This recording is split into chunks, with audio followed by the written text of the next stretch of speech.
A silent library of stars holds our universe's deepest secrets.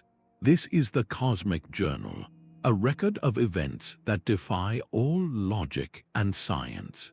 For centuries, observers have documented celestial wonders and bizarre occurrences that challenge our very understanding of reality.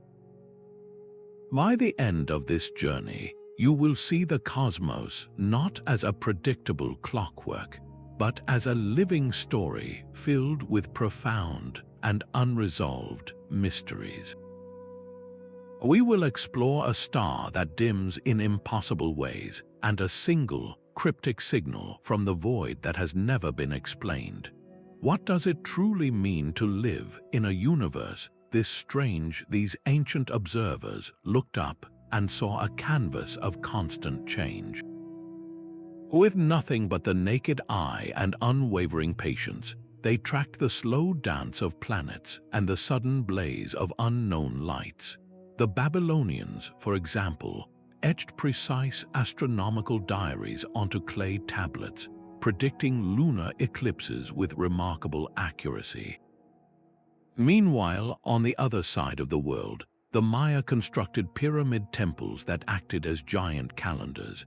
At dawn on the equinox, a serpent of shadow and light would slither down the steps, a feat of architecture perfectly married to the cosmos.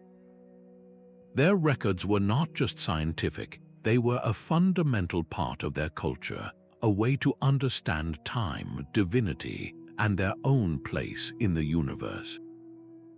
They noted everything, including the unpredictable.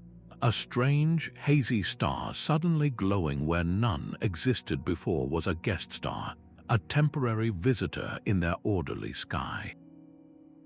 A streak of light with a long, shimmering tail was an omen, a message from the gods. Some of the most compelling entries in their cosmic journal describe events that defy easy explanation. The Roman historian Julius Obsequens wrote of shields sparkling across the heavens and phantom ships gliding among the clouds. What were they truly witnessing? These accounts, repeated across continents and centuries, form a pattern. They are the earliest data points in a mystery that spans all of human history, reminding us that the unknown has always been part of our story. Their legacy is a challenge, pushing us to look deeper and wonder if our modern tools are simply giving us a sharper view of the same enduring enigmas. One celestial mystery has captivated historians and astronomers for 2,000 years. The Star of Bethlehem shines as a perfect example of how a single point of light can ignite endless debate. Was it a miraculous sign, a predictable alignment of planets, or a sudden stellar explosion? Modern astronomy offers several compelling theories. One suggests it was a series of close conjunctions between Jupiter and Venus, two of the brightest planets, creating a brilliant beacon in the night sky. Another points to a possible nova or supernova, a star dying in a spectacular flash of light. Intriguingly, ancient Chinese and Korean astronomical records from around 5 BC describe a broom star, likely a comet or nova, that remained visible for more than 70 days.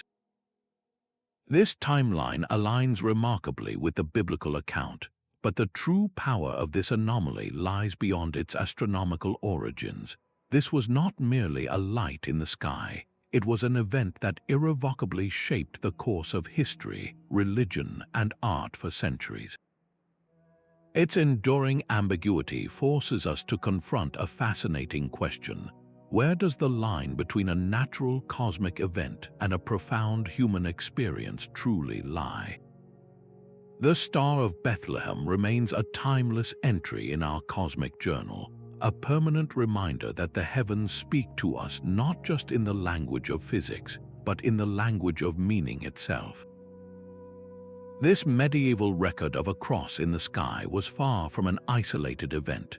The so-called Dark Ages were, in fact, illuminated by a cascade of celestial anomalies that were meticulously recorded by monks and chroniclers.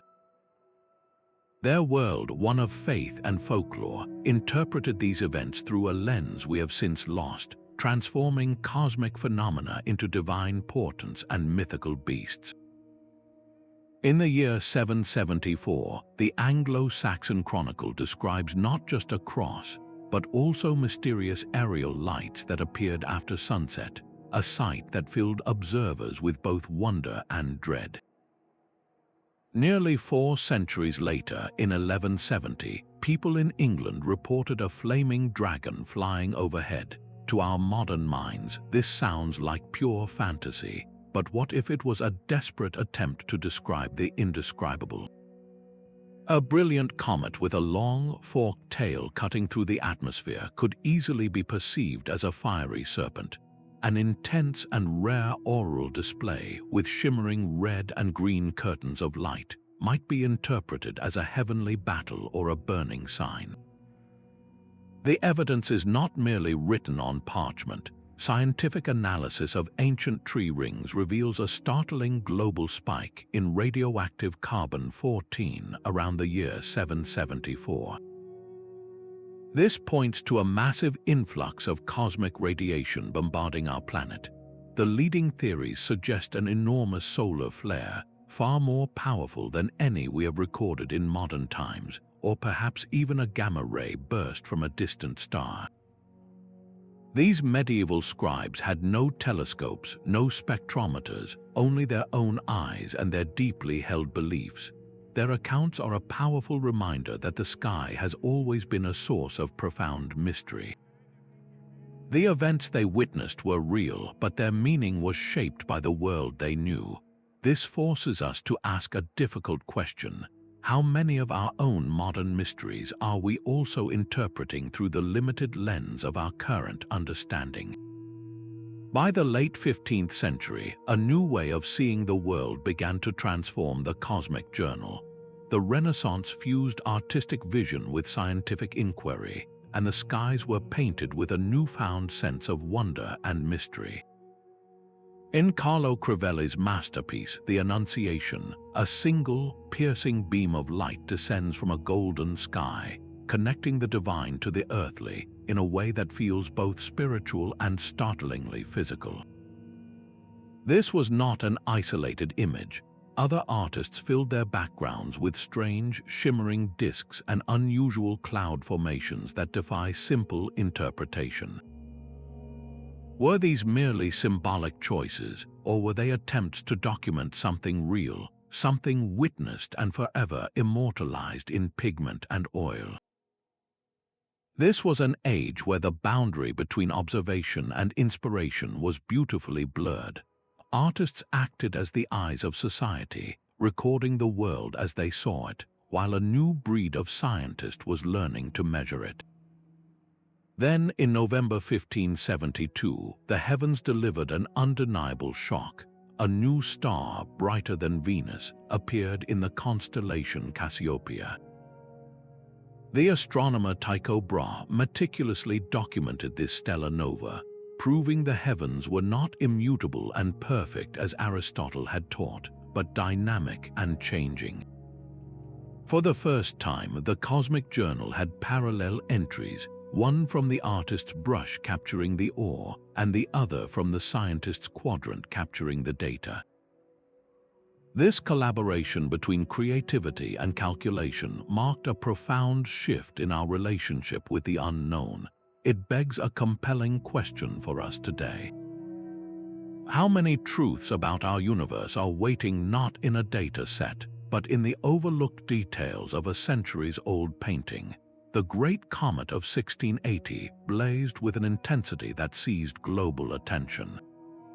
It was a sun-grazing comet, soaring so close to our star that its brilliant tail stretched across the heavens, visible even at noon. For the first time, this celestial visitor was subjected to the twin lenses of burgeoning science and deep-seated superstition, creating a stark divide in the human response.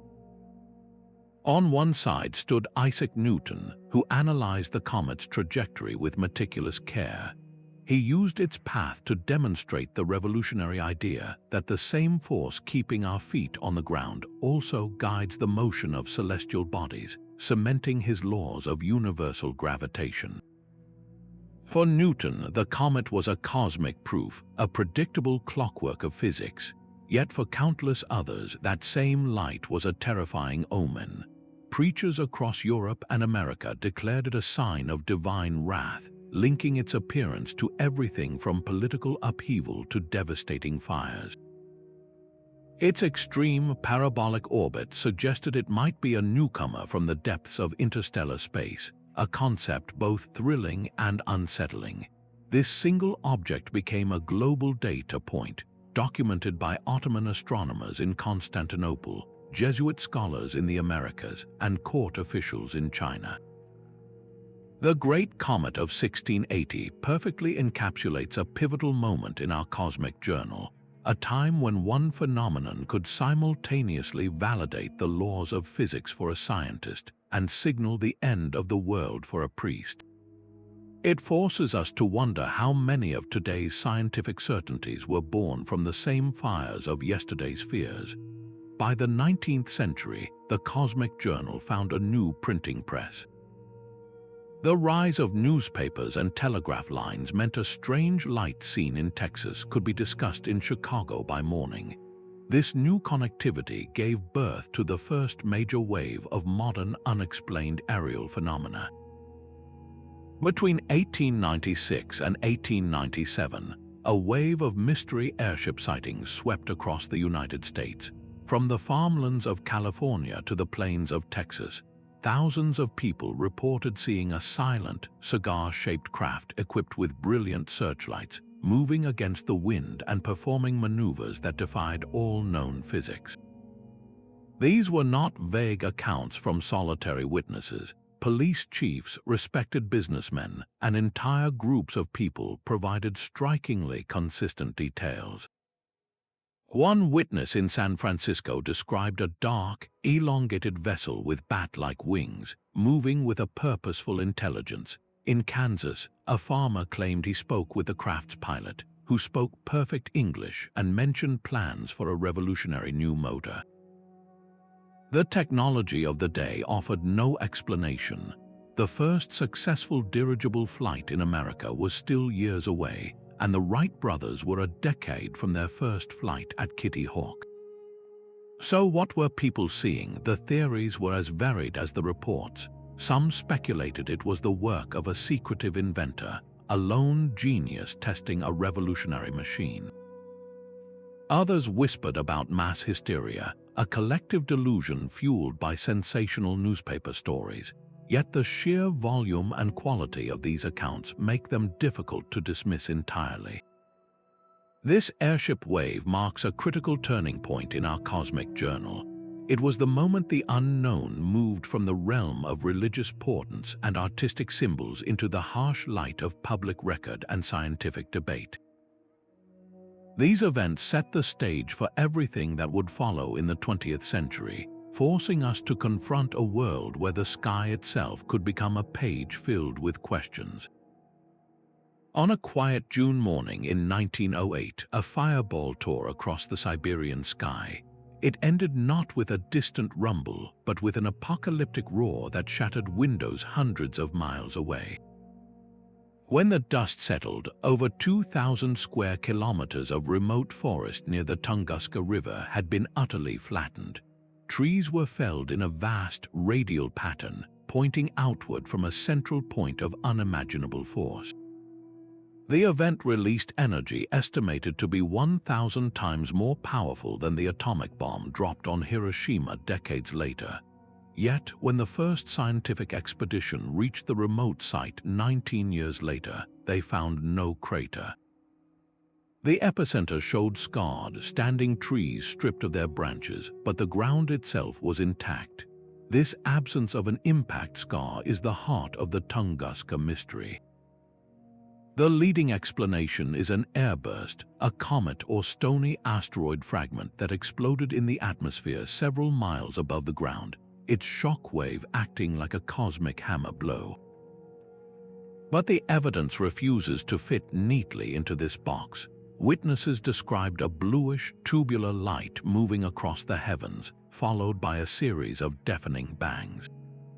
The patterns of destruction were also peculiar, with some areas showing butterfly wing-shaped zones of damage that suggest a shallow, angled entry. The complete lack of any significant meteoritic debris has fueled more exotic theories for decades. Could it have been a chunk of antimatter from deep space, annihilating itself on contact with our atmosphere? One controversial paper even suggested a tiny, primordial black hole passing straight through our planet. While most scientists favor the airburst hypothesis, the lingering questions keep Tunguska alive as a premier cosmic cold case. It stands as a permanent, sobering entry in our journal, a visceral reminder that the universe can deliver a knockout punch without leaving a single piece of itself behind for us to study. The chaos of war brought a new kind of witness to the cosmic journal, one flying at high altitude in a fragile metal cockpit. During the Second World War, pilots on both sides began encountering something that defied every expectation of aerial combat. Allied aircrews over Europe and the Pacific reported small, fast-moving balls of light that would pace their aircraft. These luminous objects, dubbed Foo Fighters by the press, behaved with an eerie intelligence.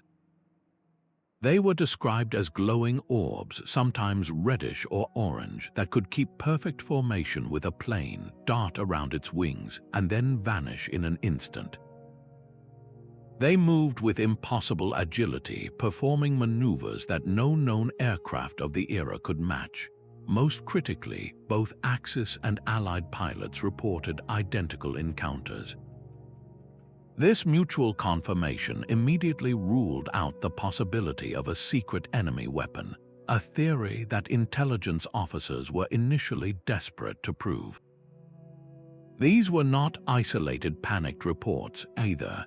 They were logged in official military documents with descriptions meticulously recorded. Some pilots saw fiery spheres, while others reported metallic-looking disks that reflected the sun.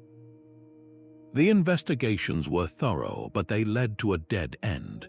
Conventional explanations like static electricity, known as St. Elmo's fire, failed to account for the object's controlled, persistent flight and their ability to operate far from storm clouds. The more exotic theory of ball lightning or some form of plasma was suggested, yet even this struggled to explain the orb's seemingly intelligent behavior and their exclusive interest in aircraft. The Foo Fighters represent a profound pivot in our story. Here was the unknown, documented not by monks or artists, but by highly trained military observers using the best technology of the age. It was a moment where human conflict and cosmic mystery intersected, proving that even amidst the most calculated destruction, the universe could still present a puzzle that no general could solve and no scientist could immediately decipher. Just a few years after pilots encountered the mysterious Foo Fighters, a civilian pilot's routine flight would permanently change our cultural sky. On a clear afternoon in June 1947, private pilot Kenneth Arnold was searching for a downed military aircraft near Mount Rainier when he saw something impossible. 9 crescent-shaped objects gleaming in the sun flew in a disciplined chain formation. He estimated their speed at over 1,000 miles per hour, a velocity far beyond any known aircraft of the era. But it was the way they moved that defied all logic. They did not fly like planes, Arnold later told reporters. Instead, they moved with a strange, undulating motion, like a saucer if you skipped it across the surface of water. That single homespun analogy, a saucer skipping on water, instantly ignited the public's imagination and gave birth to the term flying saucer. Kenneth Arnold was not a fringe character. He was a respected businessman, a seasoned search and rescue pilot, and a reliable witness whose account was initially filed with the Federal Bureau of Investigation. His credibility forced both the media and the military to take his report seriously. Almost overnight, his sighting opened a cultural floodgate. A wave of similar reports poured in from across the United States and around the world. It seemed that once Arnold provided a name and a description, people suddenly knew what to look for. This public surge prompted the United States Air Force to launch its first official, large-scale investigations into the phenomenon, projects with names like Sign and Grudge, which would later evolve into the famous Project Blue Book. The Arnold incident is a cornerstone of the modern cosmic journal because it demonstrates a profound truth. A single, credible witness can create an entire field of inquiry, transforming personal observation into a global conversation. It forces us to wrestle with a difficult question: how much of what we collectively see in the sky is shaped by the words we use to describe it? The term flying saucer itself became a lens, focusing human perception and expectation for decades to come. Just weeks after Kenneth Arnold's sighting, the Cosmic Journal received its most controversial entry. In the dry desert summer of 1947, something fell from the sky onto a remote sheep ranch near Roswell, New Mexico. Rancher Mac Brazel discovered strange, scattered wreckage, a material unlike anything he had ever seen. There were beams of a lightweight, wood-like substance that could not be burned or cut, and pieces of a metallic foil that, when crumpled, would smooth itself back to perfect shape. Intrigued and alarmed, Brazel reported his find to the local sheriff, who then contacted the nearby Roswell Army airfield. The military's initial response was swift and stunning. A press release issued by the base declared, in no uncertain terms, that the Army had recovered a flying disc. This official confirmation of an unidentified object electrified the nation. Then, within hours, the story completely reversed. A senior officer held a new press conference, displaying the shattered remains of a common weather balloon.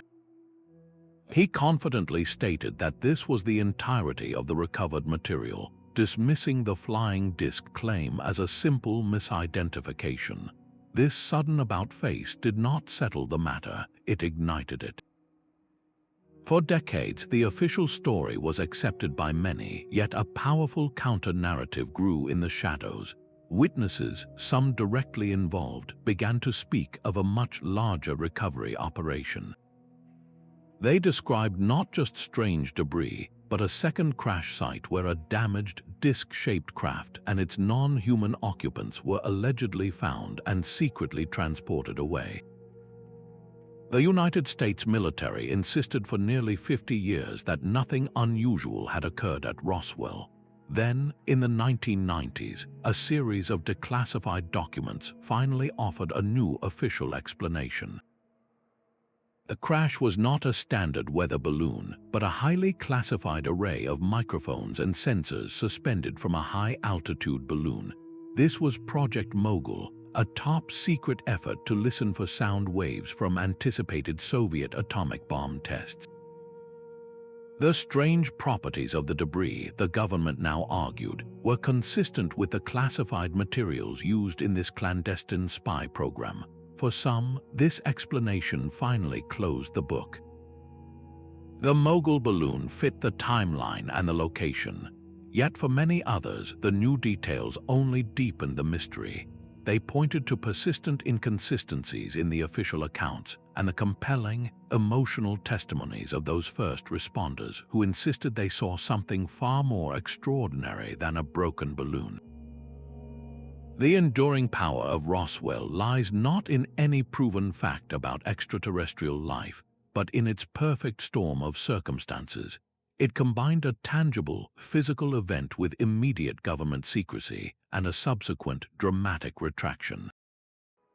This fusion created a foundational myth for the modern age, a story that speaks directly to our fascination with the possibility of otherworldly visitors and our deep-seated suspicion of institutional power. Roswell transformed the Cosmic Journal from a collection of personal observations into a sprawling, cultural conversation about truth, trust, and what might be hidden just beyond the edge of our understanding. The official investigation into the unknown began with a filing cabinet and a military directive. Project Blue Book stands as a monumental, if deeply flawed, chapter in our cosmic journal. For 17 years, from 1952 to 1969, the United States Air Force attempted to bring order to the chaos of UFO reports.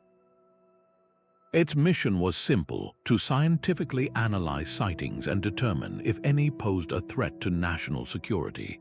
Over its lifespan, the project amassed a staggering archive of over 12,000 individual cases. Each file represented a moment of wonder, fear, or confusion from a citizen, a pilot, or a police officer. The official conclusion was that the vast majority of these sightings had mundane explanations. They were weather balloons, atmospheric inversions, bright planets, or simply misidentified conventional aircraft. Yet, like stubborn stains on a clean report, roughly 700 cases defied every attempt at classification. These were the true unknowns, the entries that refused to be filed away. The project's methods, however, were often far from scientific. Investigations could be rushed, and skeptical conclusions sometimes seemed predetermined. Public trust eroded further when the Central Intelligence Agency later admitted it had actively used the UFO phenomenon as a convenient cover story. To protect the existence of secret aircraft like the high-flying U-2 spy plane, they deliberately encouraged public belief in flying saucers, knowing that genuine sightings of their top-secret plane would be dismissed as just another UFO report. This revelation cast a long shadow over the entire Blue Book era. It was not just a search for answers, it was also a tool of Cold War deception. The project's ultimate closure in 1969, with a final declaration that UFOs posed no threat and held no scientific value, felt to many like an unsatisfying end to a crucial conversation. Yet the true legacy of Project Blue Book is not its conclusions, but the vast catalogue of mysteries it left behind. It formalized the search, creating a paper trail that future generations could follow. It demonstrated with brutal clarity the immense difficulty of applying 20th-century science to phenomena that seemed to defy its very laws, and it left us with an enduring question about the price of secrecy. When a government chooses to obscure the truth for national security, does it protect its people, or does it ultimately rob them of the chance to understand their own reality? While Project Blue Book focused on the skies above our heads, the Cosmic Journal has expanded to include mysteries spanning the entire breadth of the universe. Far beyond the familiar debate over UFOs, our most powerful telescopes now capture phenomena that defy not just our expectations, but our fundamental laws of physics. One of the most perplexing of these is the fast radio burst. Imagine a single, brilliant flash of energy, a pulse of radio waves so powerful it releases more energy in 1 millisecond than our sun does in 80 years. These cosmic shouts were first discovered by accident in 2007, hidden in archival data from a radio telescope in Australia. Since then, hundreds have been detected, each one a fleeting, impossibly bright signal from galaxies billions of light-years away. The source of these bursts remains one of astronomy's greatest puzzles. Some theories point to cataclysmic events, like the collision of incredibly dense neutron stars or the violent death throes of magnetars, a type of star with a magnetic field so strong it could erase a credit card from halfway to the moon. Yet the sheer power and brief, repeating nature of some bursts have led other scientists to cautiously speculate about more exotic origins, including technology developed by an advanced civilization. Then there is the mystery of our first interstellar visitor. In October 2017, astronomers in Hawaii spotted a strange object speeding through our solar system. They named it Oumuamua, a Hawaiian word for scout or messenger from the distant past. Its trajectory confirmed it was not from our solar system, the first such object ever observed. But its properties were utterly bizarre. It was long and thin, shaped like a cigar or a pancake, unlike any known asteroid or comet. Most strangely, as it traveled away from the sun, it exhibited a slight but undeniable non-gravitational acceleration, as if something other than the sun's gravity was giving it a gentle push. Comets do this when their ices heat up and vent gas, acting like a natural rocket engine, but Oumuamua showed no visible coma, no tail of gas and dust. This complete lack of outgassing left scientists scrambling for an explanation. One hypothesis, controversially proposed, was that Oumuamua could be a light sail, a piece of alien technology using the pressure of starlight for propulsion. While most astronomers favor natural explanations, such as it being a peculiar fragment of a shredded planet or a comet made of pure hydrogen ice, the object's true nature remains unknown. It has since left our solar system, taking its secrets with it. These phenomena, the fleeting radio shout and the silent, tumbling scout, are powerful reminders that the universe's greatest puzzles are not always about visitors in our atmosphere. They are about fundamental gaps in our astrophysical knowledge, pushing us to reconsider what is possible and reminding us that every answer we find simply reveals a dozen new, more profound questions. Amidst the vast, silent ocean of cosmic radio noise, a single, perfect wave once rose and fell. In the summer of 1977, a volunteer-operated telescope known as the Big Ear was performing its routine scan of the sky for Ohio State University. Its method was slow and patient, listening to one small patch of emptiness for 72 seconds before moving on. On August 15th, it recorded something extraordinary. The data printout, filled with columns of letters and numbers, showed a signal so powerful and so specific that it defied all natural explanation. When astronomer Jerry Amon reviewed the data days later, his eye was drawn to a sequence of 6 characters, a string of letters and numbers indicating a signal strength that surged off the charts. He circled it in red pen and, in a moment of pure, unscripted awe, wrote one word in the margin. Wow, that single word gave the signal its immortal name.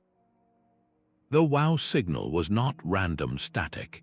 It was a narrowband radio transmission, a focused beam of energy on one precise frequency, the exact kind of signal our own technology produces for communication. It was as if someone had tuned a cosmic radio to a specific channel and shouted a brief, powerful hello. All the evidence pointed to an origin beyond our solar system, from the direction of the constellation Sagittarius.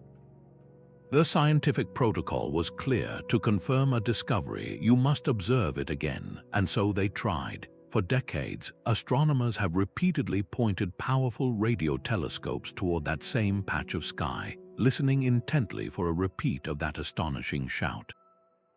The result has been a profound and enduring silence. The signal never returned.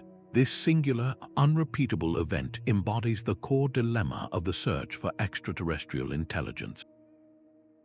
It is a field defined by profound patience and punctuated by moments of electrifying yet unverifiable promise. The wow signal stands as a monument to a specific kind of cosmic loneliness. It suggests a universe that might be teeming with voices, but where the distances are so vast and the timing so improbable that conversations are reduced to single, isolated words, heard once and then lost to the eternal noise of space. Was it a fleeting message from another civilization, a cosmic beacon that swept past our planet for just 72 seconds? Or was it the signature of some unknown, natural celestial object, a phenomenon we still do not understand? The truth is, we may never know. The the WOW signal remains a perfect solitary question mark in our cosmic journal, a reminder that sometimes the most compelling evidence is not a pattern, but a singular, brilliant anomaly.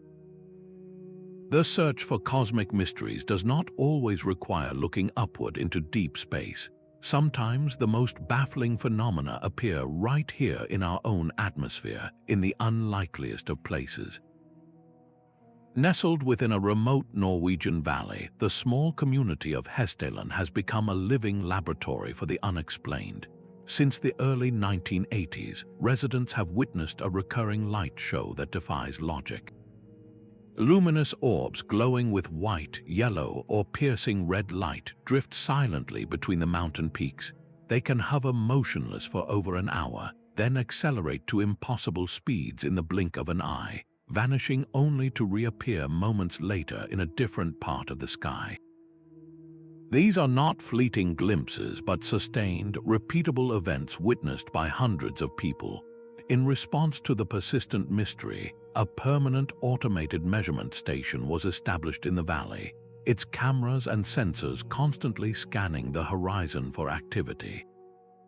This scientific outpost has gathered a wealth of data, from radar returns to spectra of the light itself. The leading explanation points to a natural yet extraordinary process. The theory suggests that the valley's unique geology, rich in copper and zinc, interacts with sulfur from the river to create a massive natural battery in the ground. Radon gas seeping from the Earth could then ionize the air, creating glowing balls of plasma superheated, electrically charged gas that are then shaped and moved by the region's complex electromagnetic fields. It is a compelling natural theory, a potential blueprint for how Earth can craft its own unidentified aerial phenomena, yet critical pieces of the puzzle remain missing. This plasma model struggles to explain the light's structured, intelligent flight patterns, their sudden directional changes, or their incredible longevity. How can a ball of chaotic plasma maintain a perfect, solid form for such extended periods? Why do some lights appear to react to car headlights or laser pointers shone from the ground? The Hessdalen Lights stand as a powerful testament to a humbling truth. Even when we station our best instruments right in front of a mystery, some wonders simply refuse to be catalogued and filed away. They are a permanent fixture in our cosmic journal, a reminder that the line between a terrestrial curiosity and a cosmic enigma is often far thinner than we would like to believe. While the Hessdalen Lights flicker in a remote valley, another kind of mystery was being etched into the Earth itself on a much grander scale. In the rolling farmlands of southern England, a new and intricate form of art began to appear overnight. Vast, complex patterns of circles, rings, and pictograms were pressed into fields of wheat and barley, often with a breathtaking geometric precision. The public quickly labeled them crop circles, and for a time they became a global sensation. The mystery, however, was immediately clouded by human hands. In the early 1990s, two men from Southampton came forward and demonstrated how they could create simple circles using nothing more than planks, rope, and a keen sense of mischief. Their admission validated the widespread belief that all crop circles were elaborate hoaxes, a conclusion that was easy and convenient to accept.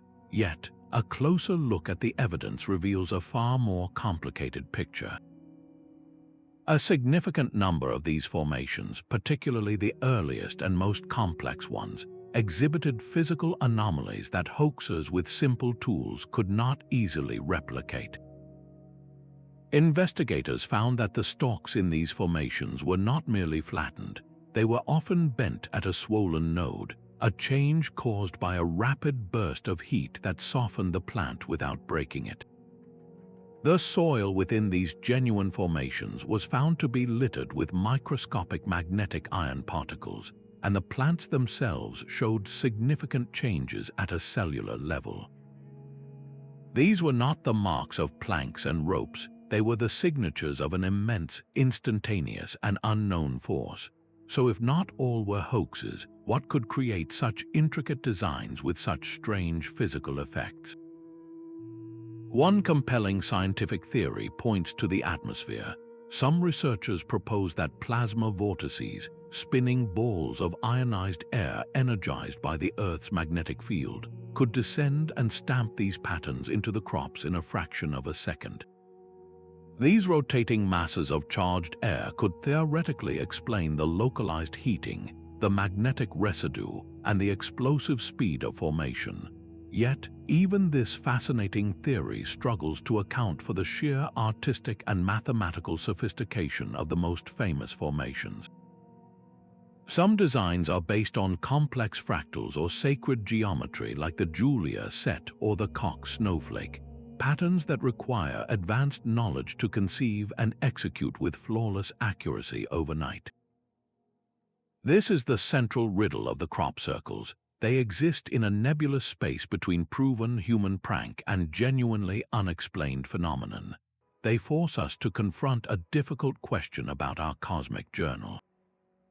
When we are presented with a mystery that is partially explained by deceit, do we dismiss the entire phenomenon, or do we look more carefully for the few authentic entries hidden among the forgeries?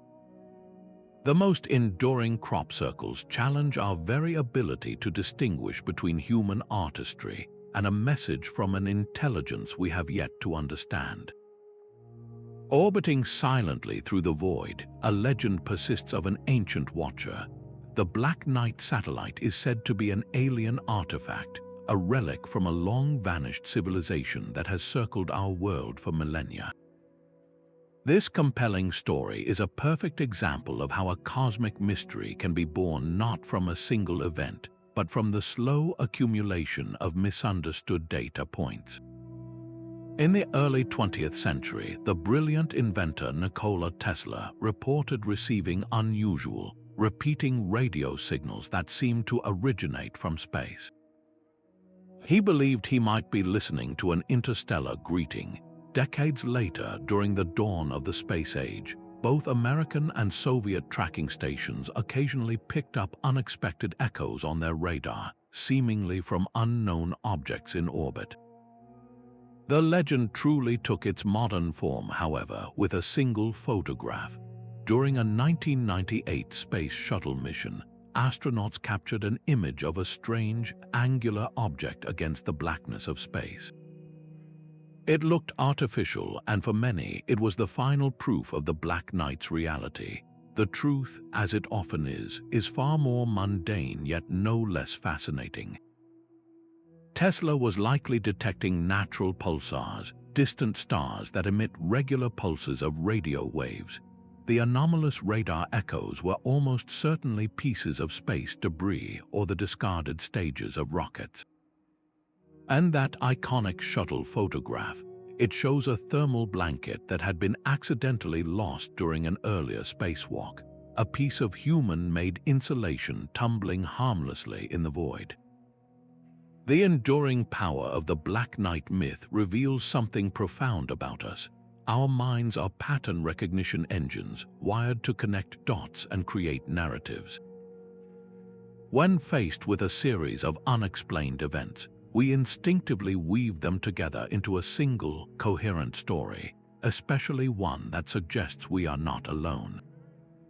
This legend highlights a fundamental human desire to find meaning in the chaos of the cosmos, even when the evidence points to a simpler, less sensational truth.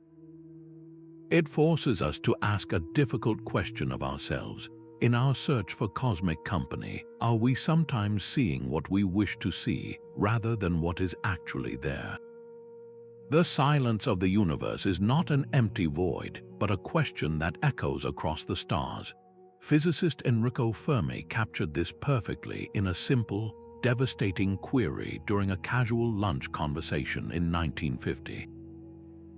Looking at the immense number of potentially habitable worlds, he asked, "Where is everybody?" This is the heart of the Fermi Paradox. The mathematics are overwhelmingly on the side of life. Our galaxy alone contains hundreds of billions of stars, with an even greater number of planets orbiting them.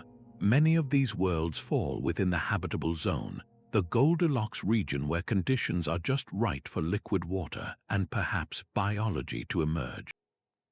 Given these staggering numbers and the immense age of the cosmos, it seems statistically inevitable that intelligent life would have arisen many times over.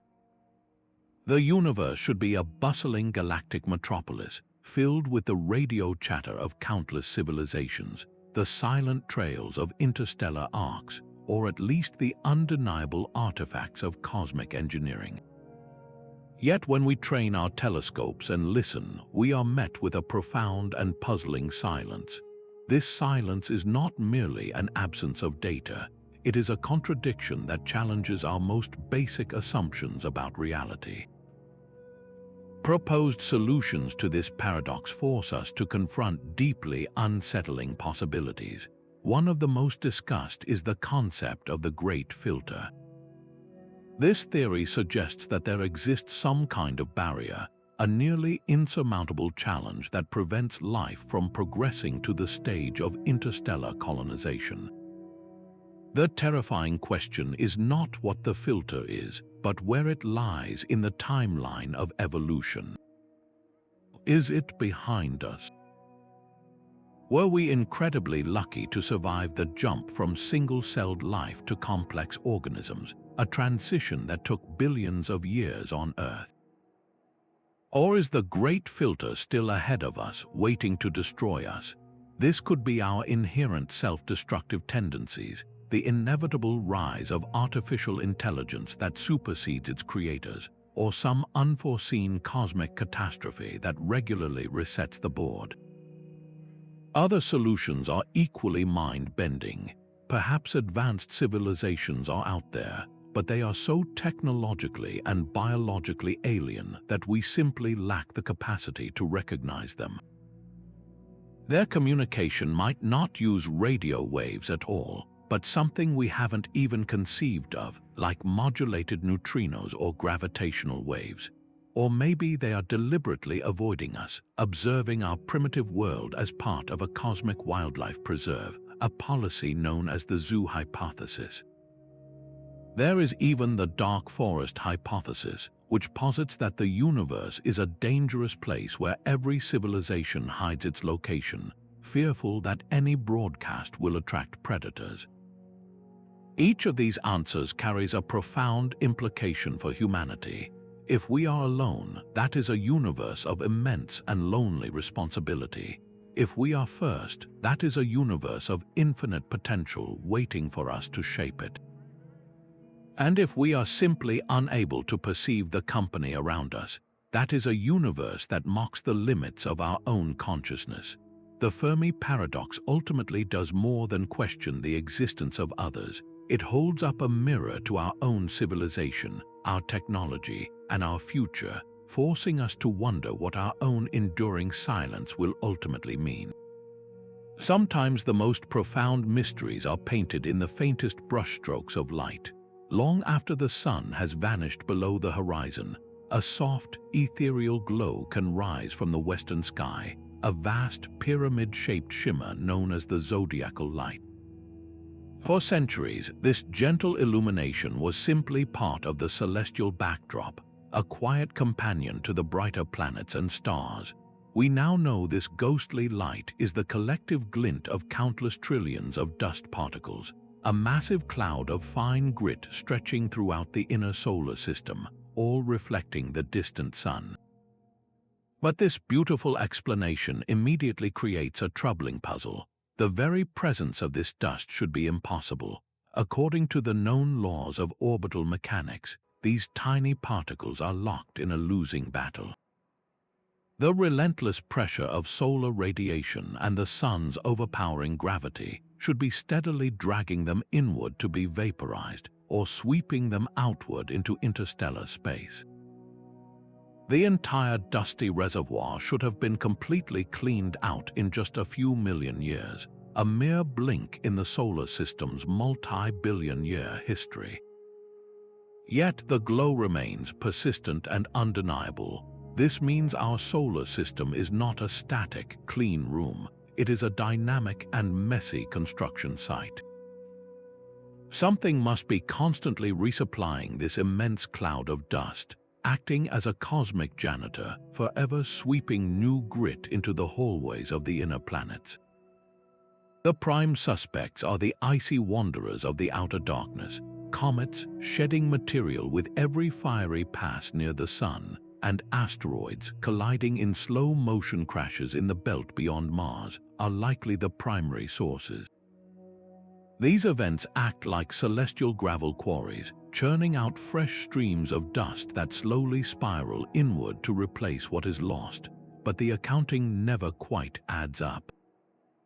The observed rate of collisions and comet activity does not seem sufficient to explain the sheer volume of dust we see. This points to a hidden, ongoing process, a background hum of destruction and renewal that we are only beginning to detect. The zodiacal light is far more than a pretty atmospheric effect. It is the visible evidence of a hidden, perpetual cycle of creation and decay, a cosmic ecosystem of dust that we inhabit without even realizing it. This subtle, ever-present glow asks us a quiet but persistent question. If we are still discovering the fundamental processes that maintain our own celestial backyard, what other invisible cycles and hidden forces are we still missing in the wider universe? Even our most precise machines can carry hidden secrets into the void. As the Pioneer 10 and Pioneer 11 spacecraft sailed beyond the orbits of the giant planets, a subtle but persistent error began to appear in their navigation data. Each probe, powered by the steady decay of plutonium in its radioisotope thermoelectric generator, was on a trajectory to escape our solar system entirely.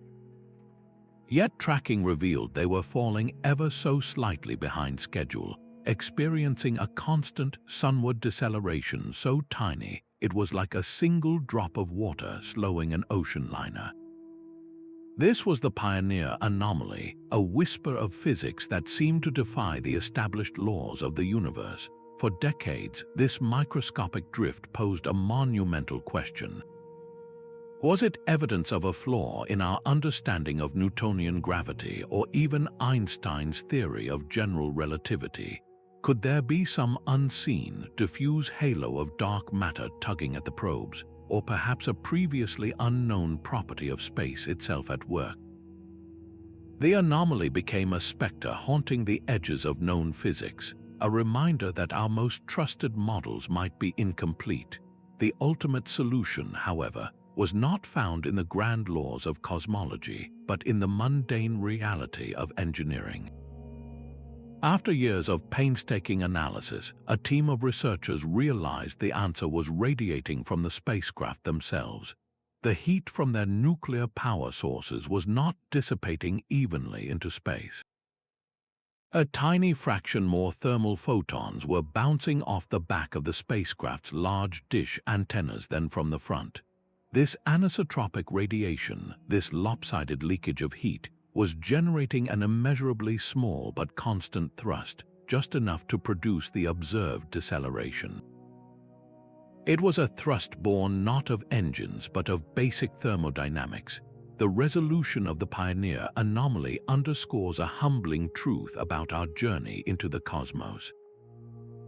Our cosmic journal is written not only in the grand sweep of galaxies, but in the minute details of machine and measurement. It proves that the universe demands absolute precision, where an unaccounted-for watt of heat can spark a decades-long debate about the very fabric of reality. This meticulous detective work serves as a crucial lesson as we send ever more complex instruments into the darkness, reminding us that the next great discovery might be hidden in a signal we initially dismissed as mere noise. Every instrument we have ever built sees only a fraction of the cosmos. The grand tapestry of stars and galaxies, the entire universe we perceive with our most powerful telescopes, is merely the glittering surface of a far deeper and darker ocean.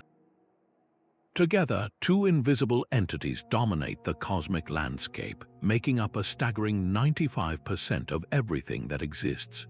We call them dark matter and dark energy, and they are the most profound unsolved mysteries in all of modern science. Dark matter acts as the universe's hidden skeleton. Its presence is felt only through its immense gravitational pull, a force so powerful it dictates the very motion of galaxies. Stars on the outer edges of spiral galaxies rotate at speeds that should fling them into the void, yet they are held firmly in place, as if whirling around an unseen anchor. When we look at massive galaxy clusters, we see the fabric of space-time itself warped, with light from distant objects bending around what appears to be empty space. Something with tremendous mass is there, bending the light, but it emits no light of its own. It is a ghost that we can only detect by the footprints it leaves in the cosmic sand. Dark energy, on the other hand, is an even more baffling and potent force. It is not holding the universe together, but actively and relentlessly tearing it apart. For much of the 20th century, scientists believed the universe's expansion was slowing down after the Big Bang. Then, in the late 1990s, observations of distant supernova revealed a shocking truth. The expansion is not slowing, it is accelerating. Some repulsive energy, woven into the very fabric of empty space itself, is pushing galaxies away from each other at an ever-increasing rate. This dark energy behaves like an anti-gravity force, and it makes up about 70% of the cosmos. We have names for these phenomena, but we have no idea what they truly are. Dark matter is likely some kind of exotic, undiscovered particle that rarely, if ever, interacts with normal matter. Dark energy could be a property of the vacuum of space, a cosmic constant that Einstein once proposed and then discarded as his greatest blunder. Their existence is the clearest possible evidence that our current laws of physics are incomplete.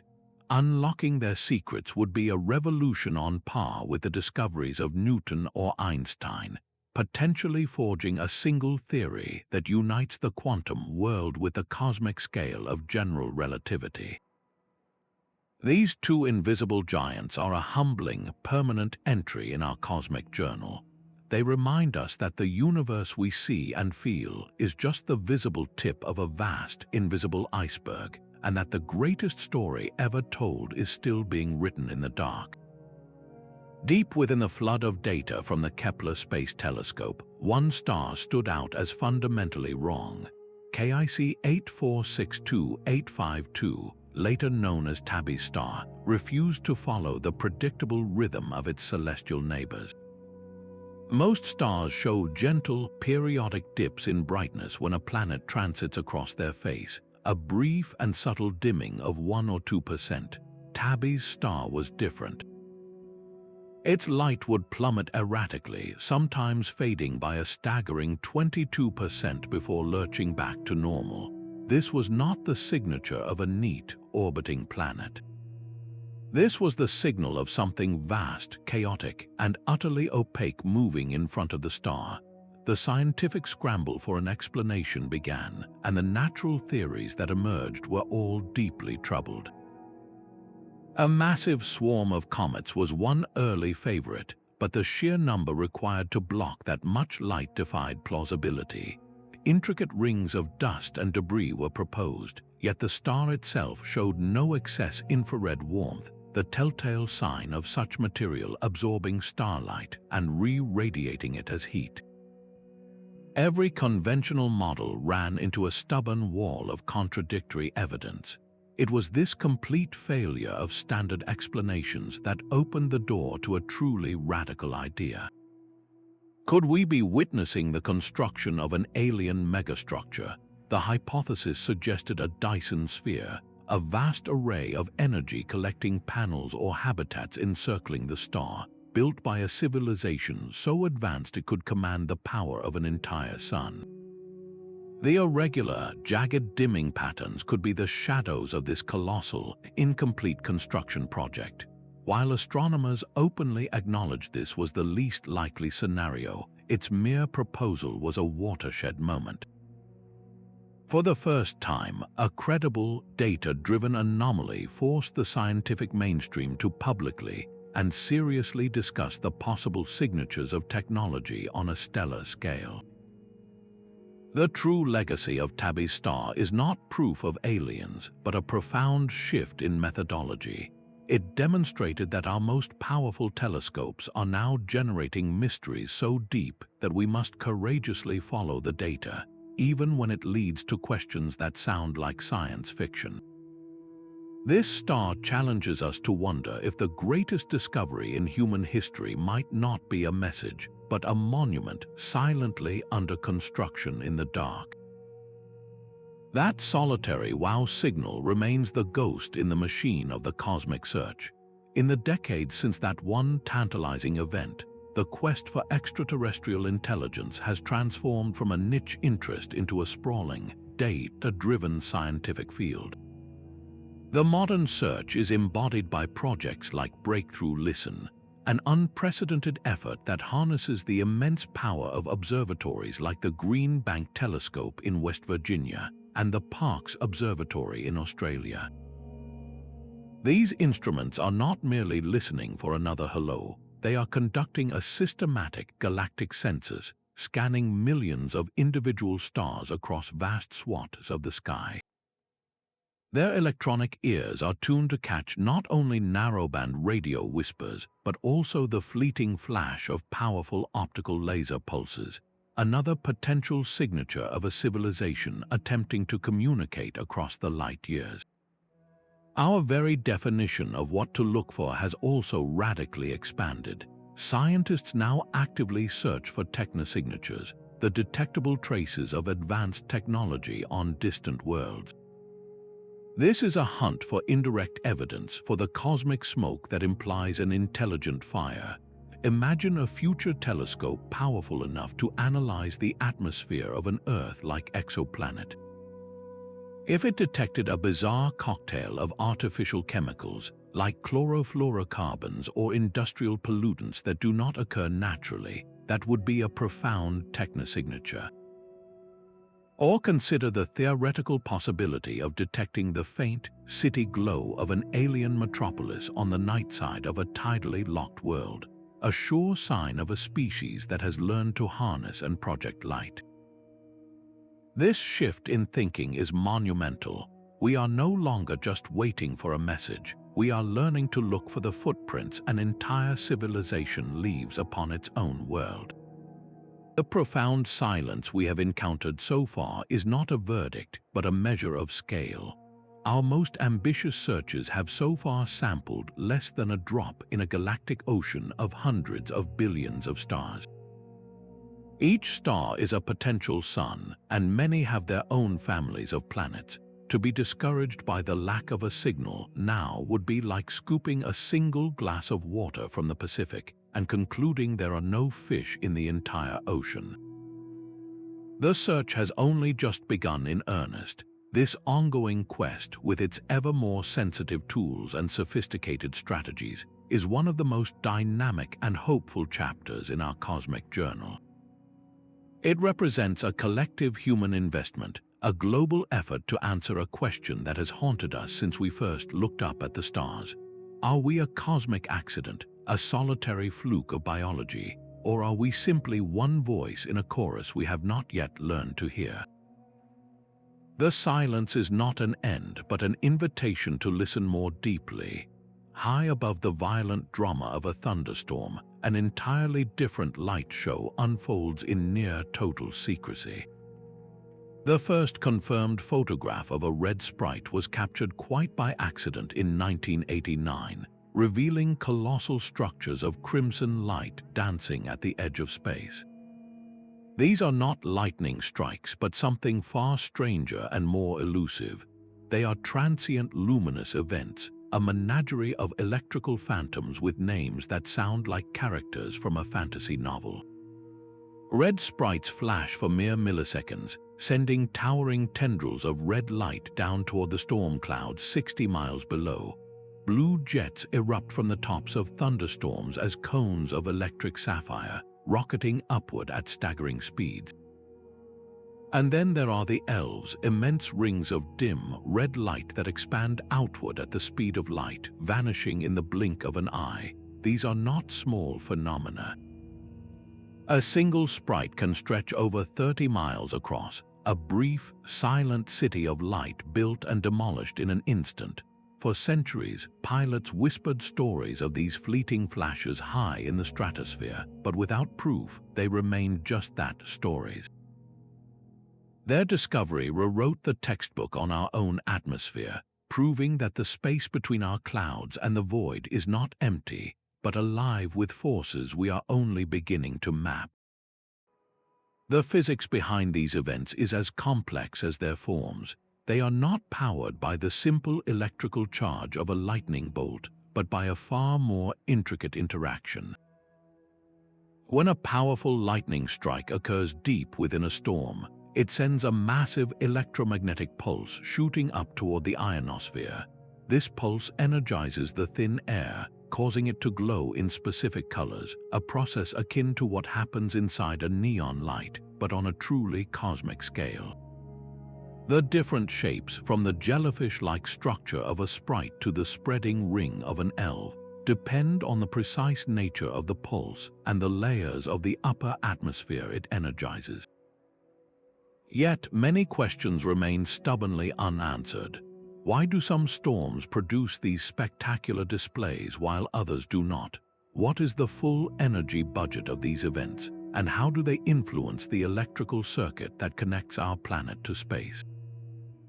Studying these atmospheric ghosts does more than just solve a terrestrial puzzle. It opens a window into processes that might be common across the cosmos. The violent weather of gas giants like Jupiter or the thick, charged atmospheres of distant exoplanets could host their own versions of these luminous phenomena, operating on scales we can barely imagine. Our own sky, it turns out, is a local laboratory for the kind of plasma physics that shapes the universe. Every sprite and jet is a vivid entry in our cosmic journal, a reminder that some of the most profound mysteries are not waiting in distant galaxies, but are flickering right over our heads, hidden in plain sight. The universe is constantly bombarding us with a silent, invisible rain. These are cosmic rays, subatomic particles flung across space at nearly the speed of light. Most are protons or atomic nuclei, and they are commonplace, but a select few are so staggeringly powerful they break the known rules of physics. These are the ultra-high energy cosmic rays. A single one of these particles, smaller than an atom, can carry the kinetic energy of a baseball thrown by a major league pitcher. That is an almost incomprehensible concentration of force. The mystery is not just their power, but their very existence. The space between galaxies is not empty. It is filled with the faint, cold glow of the cosmic microwave background, the afterglow of the Big Bang. According to our best models, a proton traveling across billions of light years should constantly bump into these background photons, losing energy with every collision. It should arrive at Earth completely drained, a cosmic marathoner with no strength left. Yet we detect these cosmic cannonballs still packed with impossible energy. This is the Greisen-Zatsepin-Kuzmin cutoff, a theoretical limit that these particles seem to brazenly ignore. So where do they come from? The hunt for their source is one of the greatest detective stories in modern science. The candidates are the most violent engines in the cosmos, an active galactic nucleus where a supermassive black hole devours matter and spits out colossal jets of energy could potentially accelerate particles to such extremes. A gamma-ray burst, the single most energetic explosion since the Big Bang, is another prime suspect. Some theorists even look beyond known physics. suggesting these rays could be the decay products of super-heavy dark matter particles, relics from the universe's first moments finally disintegrating and releasing their pent-up energy. Catching these particles is an immense challenge. They are incredibly rare, striking a given area about once per century per square kilometer. To find them, scientists build enormous observatories that treat the entire atmosphere as a detector. When an ultra-high-energy cosmic ray slams into the air, it creates a cascading shower of secondary particles, a faint ripple of light and energy that spreads for miles. Instruments like the Pierre Auger Observatory in Argentina use thousands of water tanks and fluorescence telescopes to capture the faint signature of these showers, working backwards to calculate the original particle's energy and approximate direction. But the trail is always cold. Cosmic magnetic fields bend the paths of these charged particles, blurring their origin points into a frustrating smudge across the sky.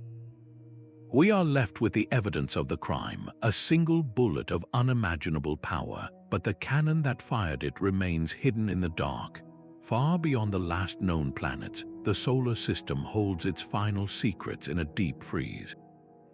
In the darkness past Neptune, a collection of small, icy bodies follows paths that defy simple explanation. Their orbits are not randomly scattered, but seem to be herded, clustered together in a way that suggests the gentle, persistent tug of a hidden shepherd. This is the ghost in the orbital data, a hypothetical world astronomers call Planet 9. This unseen giant is thought to be a super-Earth, up to 10 times the mass of our own world, tracing an immensely long and lazy orbit around the Sun. At its most distant, this world would be hundreds of times farther from the Sun than Earth, a place where a single year could last 20,000 of our own. Its existence is not a wild guess, but a prediction born from the same celestial mathematics that once guided telescopes to the discovery of Neptune. That historical triumph proved that we could find new worlds by observing their gravitational effects on the ones we already knew. The hunt for Planet 9 is a direct descendant of that legacy, a modern-day treasure map drawn not on parchment, but with complex orbital calculations and supercomputer simulations. This search is a powerful reminder that our own cosmic neighborhood is not fully charted. Major discoveries are not confined to the depths of interstellar space. They could be waiting in the frozen outskirts of our own solar system, just beyond the current reach of our telescopes. The quest for this hidden world is a testament to the predictive power of physics and the thrilling possibility that the familiar diagram of our solar system hanging on a classroom wall is still wonderfully incomplete. The serene glow of a white dwarf star masks a scene of cosmic destruction. These stellar remnants are the dense, Earth-sized cores of stars that have exhausted their fuel and shed their outer layers, collapsing under their own immense gravity. They should be pristine, composed almost entirely of carbon and oxygen, their surfaces purified by a gravitational force hundreds of thousands of times stronger than Earth's. Any heavier elements like iron, calcium, or silicon would be expected to sink rapidly into the dwarf's interior, disappearing from view in a cosmic instant. Yet when we analyze the light from many of these dead stars, their spectra tell a different story. They are polluted, laced with the clear chemical signatures of rocky material. This presence of planetary debris where it simply should not be is a quiet anomaly with thunderous implications. The leading explanation paints a dramatic picture. The white dwarf's powerful gravity acts as a relentless shredder, tearing apart any asteroids or even entire planets that stray too close. This material is pulled into a dusty disk, a celestial demolition site, before slowly raining down onto the star's surface, contaminating its atmosphere. We are essentially witnessing the final consumption of a planetary system by its own dead sun. these polluted white dwarfs become cosmic archaeologists, allowing us to perform a kind of celestial autopsy. By analyzing the specific elements present on the surface, we can deduce the composition of the shredded worlds that fell inward. We can determine if an obliterated planet was rich in iron, like Mercury, or had a crust similar to Earth's granite. This process offers us a grim but invaluable forecast, a glimpse into the ultimate fate of our own solar system billions of years from now, when our sun becomes a white dwarf. The mystery that remains is one of mechanics. How exactly are these asteroids and planets perturbed from their stable orbits and sent on a death spiral into the star? The chaotic gravitational dance that follows a star's death is not yet fully mapped. The presence of these heavy elements is a definitive signpost that planets can survive a star's violent transformation, only to be later devoured. This forces us to see the universe not as a static museum, but as a dynamic and sometimes violent recycling center, where the death of one sun provides the raw materials for the birth of future worlds. Our entire galactic neighborhood is caught in a silent, unstoppable river. The Milky Way, along with every galaxy in our local group, is being pulled toward a specific, mysterious point in deep space known as the Great Attractor. This immense gravitational anchor lies in the direction of the Centaurus constellation, a cosmic siren call we cannot see directly. The very center of this anomaly is hidden from our view, obscured by the thick band of gas, dust, and stars that forms the plane of our own galaxy. It is as if we are trying to see a distant city while standing in a dense, blinding fog. For a long time, this obstruction turned the Great Attractor into one of cosmology's most frustrating puzzles. What could possibly possess enough gravity to tug on thousands of galaxies, including our own? Through indirect measurements and painstaking mapping of galactic motions, astronomers have pieced together a likely answer. The Great Attractor is not a single, monstrous object, but an enormous confluence of matter, a supercluster of galaxies so vast that its collective gravity dictates the flow of our entire cosmic region. We now know it is part of an even larger structure called the Laniakea supercluster, a filamentary web of galaxies spanning 500 million light-years. Yet even with this knowledge, the core of the Great Attractor remains uncertain. Its true mass and precise structure are still debated, hidden behind that perpetual galactic veil. This profound limitation forces a humbling realization. Some of the most significant architects of our cosmic motion are completely invisible to our most powerful telescopes. We must rely on their effects, tracing the subtle currents of moving galaxies to infer the presence of the hidden giants that shape our journey through the universe. Even our most fundamental cosmic constants are now being called into question. At the very heart of modern cosmology lies a number of profound importance, the Hubble constant. This figure describes the universe's current rate of expansion, the speed at which galaxies are receding from us. For decades, scientists have worked to pin down its exact value, believing it to be a single, universal key. But a disturbing discrepancy has emerged, creating a crack in the foundation of our entire understanding. This is the Hubble Tension, and it represents a genuine crisis in cosmology. The problem is not a small rounding error. It is a stubborn and significant gap between two completely different methods of measurement. One approach looks back to the universe's infancy, to the afterglow of the Big Bang known as the cosmic microwave background. By meticulously mapping the subtle fluctuations in this ancient light, scientists can calculate what the expansion rate should be today, extrapolating forward over 13 billion years. The other method looks at the local, modern universe. It uses reliable distance markers like certain types of supernova and pulsating stars to directly measure how fast nearby galaxies are moving away from us. In a perfect and predictable cosmos, these two numbers should match perfectly. They do not. The local measurements consistently give a faster, more rapid expansion rate than the pristine data from the early universe. This is not a minor disagreement, it is a direct contradiction that suggests a fundamental flaw in our standard model of cosmology, the lambda-CDM model.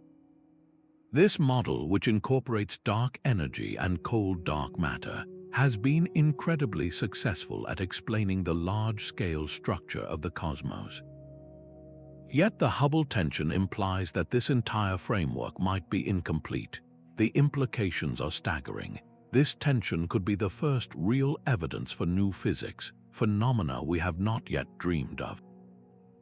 Perhaps dark energy is not a constant, but an evolving force that has changed strength over the lifetime of the cosmos. Maybe dark matter possesses strange, unknown properties that alter the expansion history. Or there could be entirely new particles or fields influencing the universe's growth. Of course, the possibility remains that there are subtle, unaccounted for systematic errors in our measurements, a flaw in our celestial ruler. But as each new observation and more precise instrument confirms the discrepancy, that explanation becomes less likely. Resolving the Hubble tension is now one of the most urgent missions in all of science. It strikes at the very core of our knowledge, forcing us to question the universe's composition, its evolution, and its ultimate fate. Will it continue expanding at this accelerated rate forever, or is another destiny written in the numbers we cannot yet reconcile? This is not a dusty academic debate. It is a live, unfolding drama in our cosmic journal. A mystery whose solution may require us to rewrite the textbooks on everything. Our solar system does not end with Pluto, or even with the distant wanderings of Planet 9. Its true boundary is a ghostly sphere of ice and rock so far away it defies easy comprehension. This is the Oort Cloud, the final frontier of the Sun's gravitational dominion.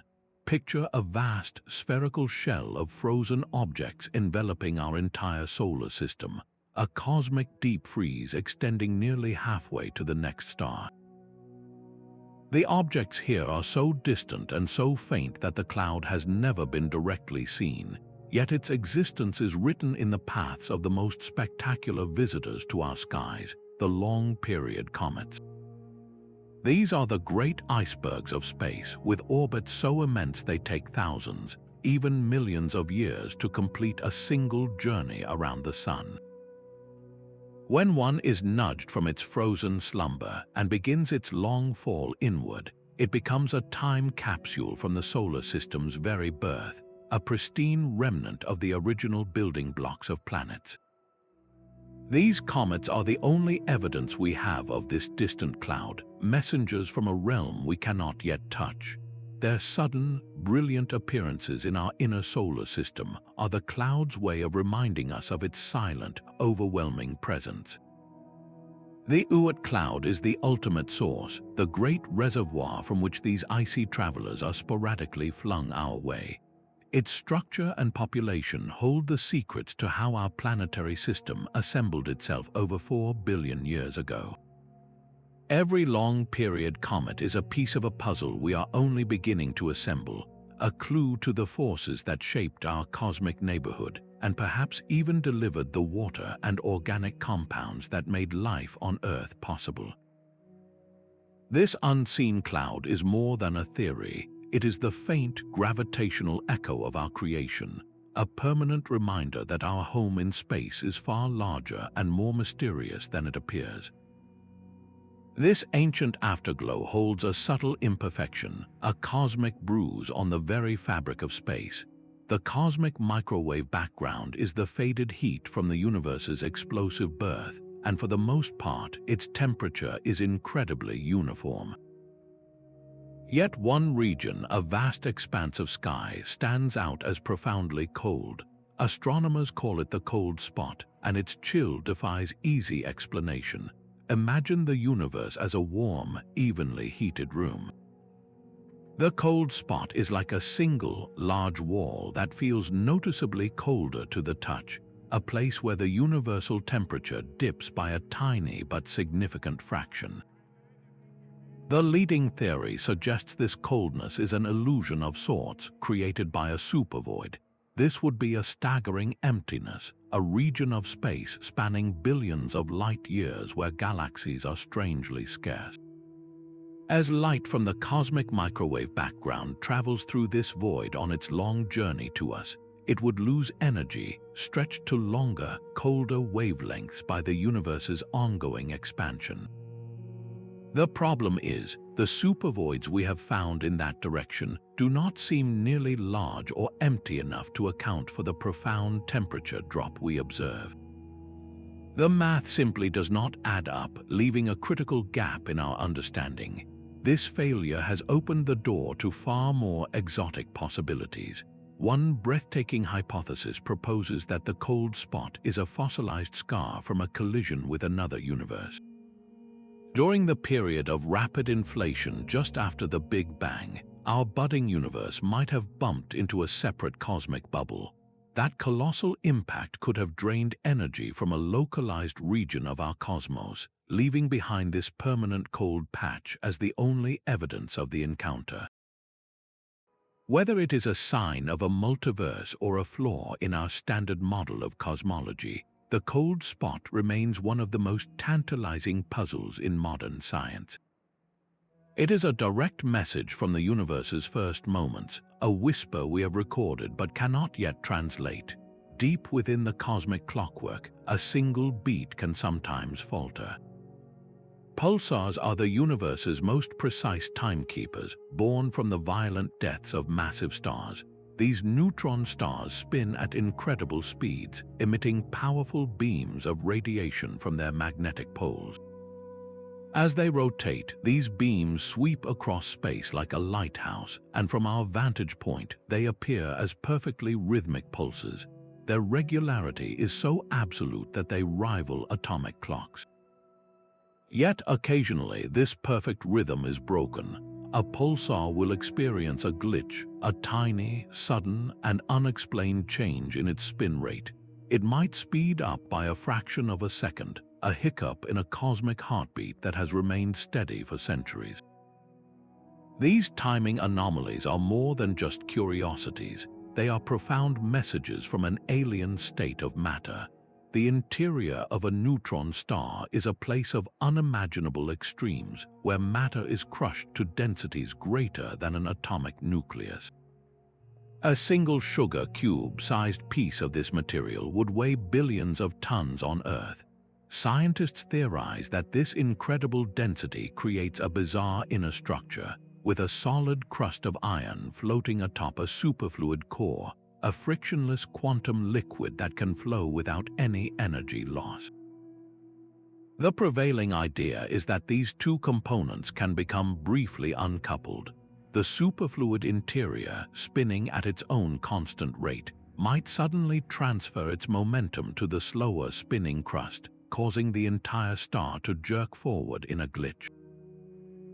Alternatively, the immense gravitational pressure might cause the star's crust to fracture in a starquake, a seismic event on a stellar scale that suddenly changes its rotation.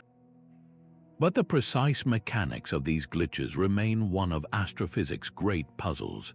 How does the superfluid core interact with the crust? What triggers the sudden transfer of energy? Studying these tiny irregularities provides humanity with a unique laboratory for probing the fundamental laws of physics under conditions we could never hope to recreate. The behavior of matter at such extreme densities informs our understanding of everything from nuclear physics to the very nature of gravity itself. This quest to understand one anomaly has also opened a door to detecting another.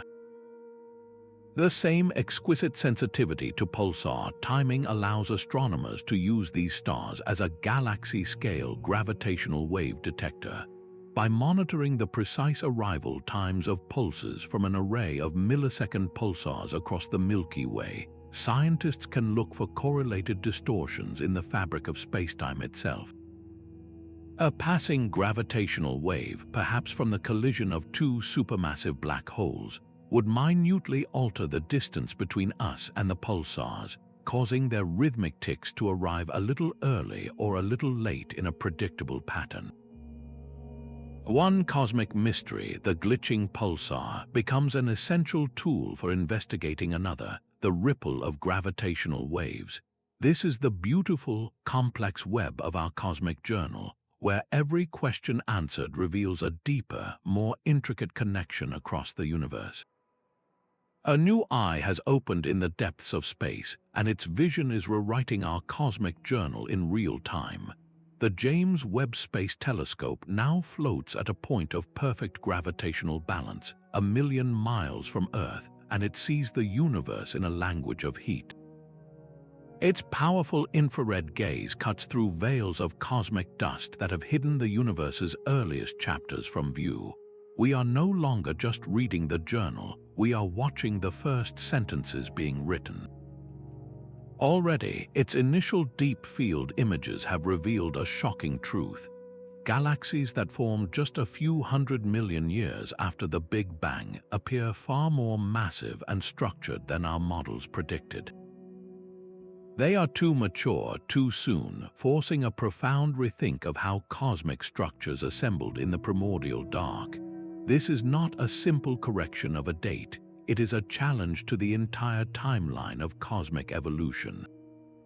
The telescope's other great mission unfolds in the flickering starlight of distant suns. As an exoplanet passes in front of its host star, Webb's spectrographs dissect that filtered light, reading the chemical fingerprints of alien atmospheres.